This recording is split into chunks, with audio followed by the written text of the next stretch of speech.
Today, I'd like to talk a bit about the fruits of the Spirit. The passage is Galatians chapter 5, and Paul famously lists here how in the life of a believer, in the life of someone who is filled with the Spirit of Jesus, there will be a greater display of these fruits. The fruits of the Spirit are love, joy, peace, patience, kindness, goodness, faithfulness, gentleness, and self-control. And then he says, against such things there is no law. Funnily enough, in our church here in Southall, where I live, we are looking at the fruits of the Spirit this term. So I have spent a bit of time thinking about this passage. Now, one of the interesting things about the fruits of the Spirit is that it's described as being if you like, an outcome of our freedom.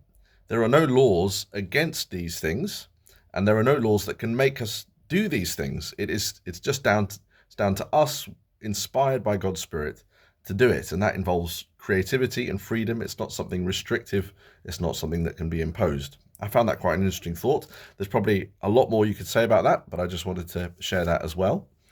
And the other thing about the fruits of the Spirit that I think is good to remember is that these come to us as a gift, but they have to be nurtured. So it's something that we can't all tick off and say, I've completed it, but in our lives, we can display them more and more, and they kind of work together. Love, joy, peace, patience, kindness, they're all part of the same thing. That sense of nurturing and having something grow makes me think of a garden, and a well-tended garden in the soul of a Christian, in their spirit.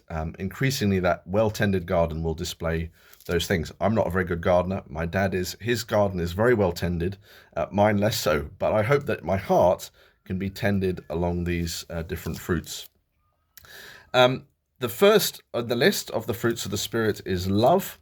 And I think that love is probably the basis, if you like, of all the others. Love holds it all together. All the others are expressions of love. And I think that fits with the teaching of Paul in other parts of the Bible as well. So I found this quote, and with this I finish, by somebody called Michael Timmis.